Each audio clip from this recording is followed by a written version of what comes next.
It's a wild world out there, but some worlds are even wilder. Hi, my name is Tyler Hapney, and you're listening to Dungeons and Dystopias. Thank you for listening. Hello and welcome back to yet another episode of Dungeons and Dystopias. I'm your game master and host, Tyler Hapney. I run hundreds of sessions of Cyberpunk Red and Dungeons and Dragons combined, and this podcast is a way for me to reconcile my thoughts on both of those systems. So what are we going to talk about today? Well, I'm not going to lie to you guys. I was looking for a bit of a topic that isn't a D&D class, because, our last few episodes have been on the classes of D&D. And I do want to get back into like lore and all that stuff, but a thought occurred to me. I didn't get many campaign books in the year 2025, at least not for Forgotten Realms, or I don't even think we really got much for Greyhawk either. The best we got was that the new player's guide, a handbook. It's not even a player's handbook. We just got that new Sword Coast Adventurers guide. It's not even Sword Coast, it's Forgotten Realms. But yeah, not a lot of like new campaign books have come out, so it's sort of left me at a position where I have to talk about all the other things in D&D, and I mean there's a lot to talk about, but for the most part, I mean I'm kind of waiting on some new stuff to come out. I'm really interested in kind of what they got going on. Maybe a little bit. But yeah, today, despite that introduction, I thought I would talk. If I was going to talk about a class, I'm not going to talk about one of the base classes. I'm going to talk about something a little bit off the wall. I want to do something a little different, and by different, I mean just, I guess, a class. That kind of became a little bit more official towards the end of 5e, but for the most part was kind of a tack on for a few years. I'm talking about Artificer. Artificer, these are the magic item crafters of the Dungeons and Dragons world. That's basically kind of their shtick. They're like wizard blacksmiths in a way. They can do all sorts of things. Like, for instance, wear a suit of armor and that has blasters and other things, a la Iron Man.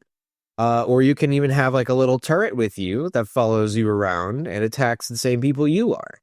And that's pretty interesting if you ask me. I mean, there's no other classes out there that are going to have basically what functions as an entire like mech suit of armor that they can carry around, or there's so many of the other things that artificers can do, which we're about to get into.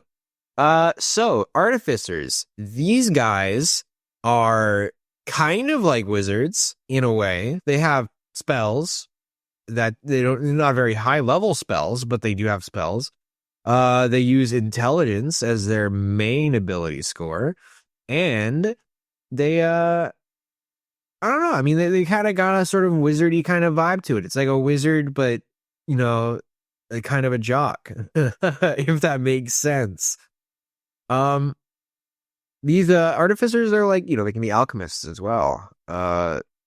What sort of class features are we looking at? Well, it's only 1d8 per level, so kind of typical, a little bit on the lower side, maybe about the same as like a warlock or something.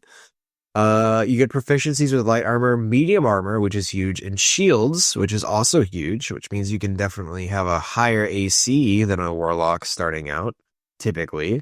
You get proficiencies in thieves' tools, tinker's tools, and an artisan's tools type of your choice. So, you could be a brewery, blacksmith, blah, blah, blah, blah, blah. Saving throws in Constitution and Intelligence with skills. You get to choose two from Arcana, History, Investigation, and Medicine, Nature, Perception, and Sleight of Hand. So pretty normal stuff there. I mean, that's kind of your basic run-of-the-mill type stuff. First level, you get Magical Tinkering. This is where we actually start to take off. You get to put little bits of magic into tiny little mundane objects. So, like, I don't know, grab a rock off the ground, and you can do something with this. What can you do? Well, 4 different things. You can either shed a bright light in a 5-foot radius and dim light for additional 5 feet. So turn whatever you're holding on to into a glowing object like a torch. You can make it emit a recorded message whenever it's tapped by a creature. So that, you can like tap a brick on a wall and be like, hey, there's a guard around the corner. And then when someone touches it later, there's a guard around the corner and they hear that. The object continuously emits your choice of an odor or a nonverbal sound. The chosen phenomenon is perceivable up to 10 feet away. So you can make something stink real bad, just by touching it pretty much. Or you can make it, make bird noises or whatever, which can help, it really depends. That one's a little bit more like you need to be creative to figure that out. But, whatever. The last one is a static visual effect appears on one of the object's surfaces. Effect could be a picture, up to 25 words of text, lines in shape, or a mixture of these elements. So, you put a picture on something. Once again, it does require a little bit of creativity to make it worth it, but it's level 1, so it's not like you're investing too much in the first place. The chosen property does last indefinitely, and you can bestow magic on multiple objects, though a single object can only bear one property at a time, so you can't make it shed light and smell like doo-doo. The maximum number of objects you can affect with this feature at one time is equal to your intelligence modifier. So if you have a 16, that's an intelligence modifier of 3, it means you can have 3 different objects with a property on them. Very fun. Spellcasting for an artificer, you do require to have a spellcasting focus, specifically a set of tools. So whatever your artisan's tools are, that would basically be your spellcasting focus for your artificer. And that could be some really interesting stuff. You could be a blacksmith and have to use like a hammer as your spellcasting feature or your focus. All right. So yeah, obviously cantrips. Artificers get access to quite a lot of good ones. Like they do get Firebolt, they get Booming Blade, they get Mage Hand, Mending, Poison Spray, Person's Mutation, Ray of Frost, Resistance, Spare the Dying, blah, blah, blah. You can get all that. They get the good ones. They get a lot of the good ones. No Eldritch Blast, but, I mean, come on. That's for Warlocks. Yeah, I mean, generally, I've seen when I have Artificers, I'm pretty sure almost every Artificer I've seen has had freaking Booming Blade. But that might just be because every Artificer I've seen has been melee. My players just love playing melee Artificer. I guess I've also seen one ranged, and that was he used a turret, which we'll get to. But hey, second level, you get Infuse Item. This is about the ability to imbue mundane items with magical infusions.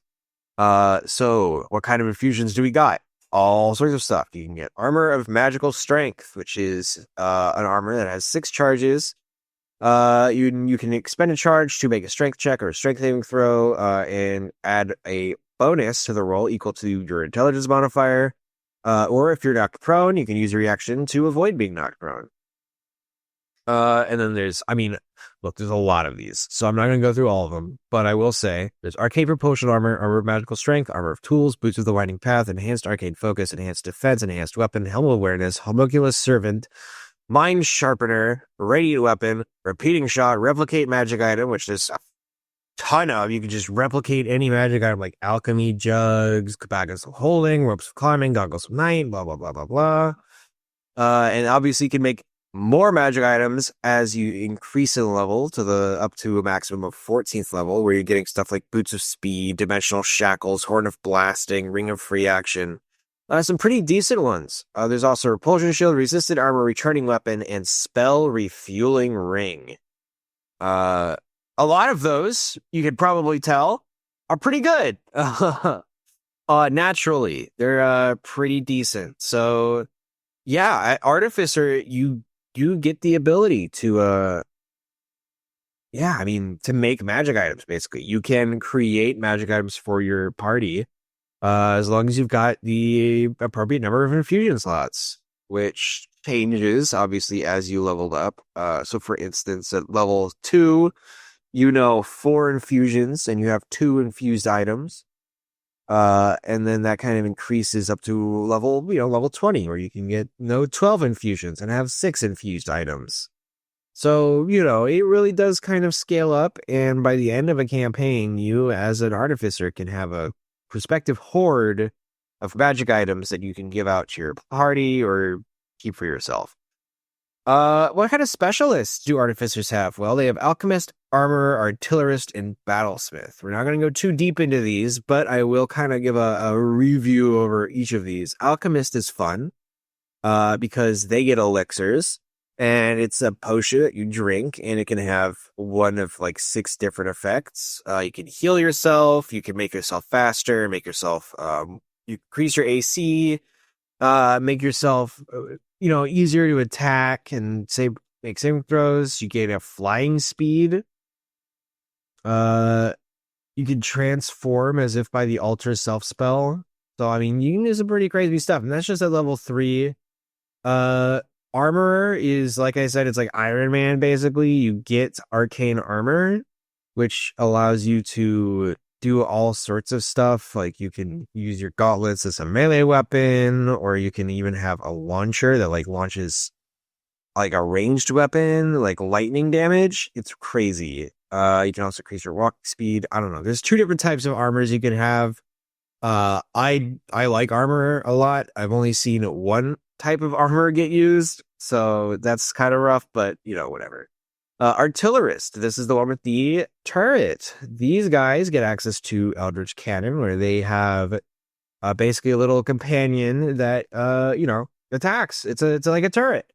You can have a flamethrower, a force ballista, or a protector, which is more like a kind of a shield thing. Gives you number of temporary hit points equal to 1d8 plus your intelligence modifier. So that's pretty cool. Level 5, just saying, for artillerist, you do get to make an arcane firearm. So that's pretty neat. You just make a wand into a gun. Like, some Harry Potter shit. Battlesmith is our last one. These guys are a lot about, well, they have this thing called Steel Defender. They get a companion of their own. Another one. But it takes its turn immediately after yours, and it's basically just like a little construct robot dude that's helping you out. With a hit point equals 2 plus intelligence modifier plus 5 times your artificer level, which is a crazy equation there. But I don't want to do some math right now. It's actually 6:30 a.m., so I'd rather not. But yeah, I mean, pretty good. So continuing on, you get at level 3, you get the right tool for the job. With thieves' tools or artisans' tools in hands, you can magically create one set of artisans' tools in an unoccupied space within 5 feet of you. So you can make more tools to make sure that you've always got, and get this, the right tool for the job. I know, crazy. I'm insane over here. Level 4, 8, 12, 16, and 19, you get a ability score improvement, which is normal. At 6th level, you now double your proficiency bonus for any ability check that uses your proficiency with a tool. So, you're getting even better at making things. Flash of Genius, this was insane. I love Flash of Genius. I see it used all the time by artificers. You have gained the ability to come up with solutions under pressure. When you or another creature you can see within 30 feet of you makes an ability check or a saving throw, you can now use your reaction to add your intelligence modifier to the roll, which can save a lot of lives. You can use this feature a number of times equal to your intelligence modifier. You regain all expended uses when you finish a long rest. So if you have an intelligence modifier of 5, then you can use it 5 times a day, which is great. Is really good, because so many times you'll have a member of your party, or a friend of yours, or yourself even, miss a roll by like 2. This solves that immediately. You can do it 5 times if you've got a 20 in intelligence. So Flash of Genius, genuinely a very, very good ability that, like I said, I see used a lot. Magic item adapt when you reach 10th level. You have a profound understanding of how to make and use magic items. You can have now up to 4 magic items instead of the typical 3. And if you craft a magic item with a rarity of common or uncommon, it takes you only a quarter of the normal time and half as much as the normal gold. So At 10th level, the Artificer gets even better at making magic items and can now have even more magic items than anyone else, which can definitely lead to some crazy stuff because 4 magic items is a lot. I mean, 3 magic items, each magic item can drastically change the way you play your character depending on what it is. So a 4th magic item can really step some stuff up. Spell storing items. This one's fun. You can just store a spell in an object. You can choose a 1st or 2nd level spell. And then, while holding the object, you can cast the spell with it. Very fun times. Magic item savant at 14th level. You can now attune up to 5 magic items at once. You ignore all class, race, spell, and level requirements on attuning to or using a magic item, which isn't crazy, but it's 14th level, so good luck even ever seeing this. But still, if you do get to 14th level, this is cracked. Absolutely. I don't know how many items have class, race, spell, and level requirements necessarily, but I'm assuming a lot of the good ones do. So, high-level magic items, here you come. Magic item master, guess what? 18th level, you can attune up to 6 magic items at once, which is double the normal amount. But once again, this is 18th level, so we're starting to really get out of the region of where a lot of people are even going to be seeing. And then lastly, we have Soul of Artifice. At 20th level, you can develop a mystical connection to your magic items that you can draw on for protection. You get a +1 bonus to all saving throws per magic that you are currently attuned to, per magic item that you are currently attuned to, which is crazy. And if you reduce to 0 hit points but not killed, you can then use your reaction to end one of your Artificer infusions. So you just make one of your magic items disappear or something, causing you to drop to 1 hit point instead of 0, which could definitely mean the difference between a TPK and not.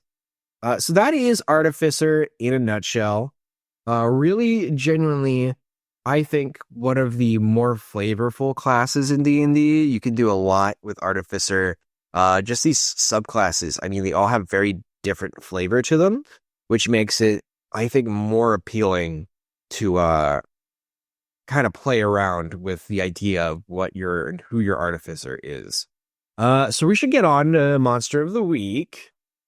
And this week, I decided to go for something very normal. I cannot remember if I've used these guys already. I'd kind of be surprised if I have, to be honest with you, because it did not occur to me that these guys could be a Monster of the Week, and that's a shame because these guys are amazing. I'm going to talk about goblins. I love goblins. I'm just going to be straight up with you guys. If there's a starting campaign and I could find an excuse for them, I'll probably throw in some goblins. I like those little green guys. They're very, come on, everyone knows what a goblin is like. They're little mischievous little scamps, usually get into all sorts of hijinks based entirely off of the fact that they're goblins and not exactly necessarily the smartest creatures of the Forgotten Realms, or Greyhawk or Dragonlance or wherever you happen to be. And that can lead to a lot of fun instances. I've had parties, get ambushed by goblins and manage to outsmart them in various ways. I've had parties, get ambushed by goblins or even ambush goblins, and, just take them out normally. But at the end of the day, it's, still a fun encounter because the goblins, they all talk crazy and, ooh, me goblin, stuff like that. It's not an example of a line. It's just 6:30 a.m. and I'm having trouble coming up with some necessarily great goblin lines to throw at a podcast, my podcast mic here. But, goblins, they're little green guys. They don't have a lot of abilities. I'm going to be honest with you. I'm almost positive that in the Rise of the Obelisk, or whatever that was, it was underneath the Sphandalin. It's the last, whatever, D&D 5e had an adventure with goblins, and I'm pretty sure they added something called Mind Goblin. And I don't want to confirm that, because I know what's going to happen if I Google Mind Goblin. So just know there are mental goblins, Mind Flayer-esque goblins that have psychic powers. From one of the more recent books, a year or two ago. And, they're mind goblins. So, just be careful if you're going to be going there of your dungeon master. Because if they bring out mind goblins, you do not ask what a mind goblin is. Anyone who's not aware of what happens after that is unfortunate enough to get hit with a classic, a real classic, Mind Goblin. Mind Goblin, these nuts. All right. That's not exactly where I'm going to end it. I'm just going to real quick give you the actual stats for a goblin because I feel bad for that one. So a goblin, they're small. They can remove a normal amount of feet, 30. They have an average hit points of 7. Their armor class is 15, which makes them pretty easy to hit. They have the trait called Nimble Escape. They can take Disengage or Hide as a bonus action, which is good, especially for rogues. I'm not going to talk about the goblin race, but, you know, goblin rogues are crazy. And then lastly, they have a scimitar and a short bow, both of which have a +4 to hit and deal 1d6 +2. So, you know, these are your definitionally level 1 kind of creatures here. All right. So that's goblins. And thank you all so much for listening. Come back next week where we talk a bit more about Cyberpunk Red. There is some news about Cyberpunk Red. We've got some looks at the next Night City source book. I'm wondering when that one will release. It should be sometime soon. I don't know if, by the time of next podcast, but yeah, keep an eye out. We're going to be getting a new Night City source book soon, so I cannot wait to talk about that. As for now, I'm Tyler Happney, and this has been Dungeons and Dystopias. Thank you for listening.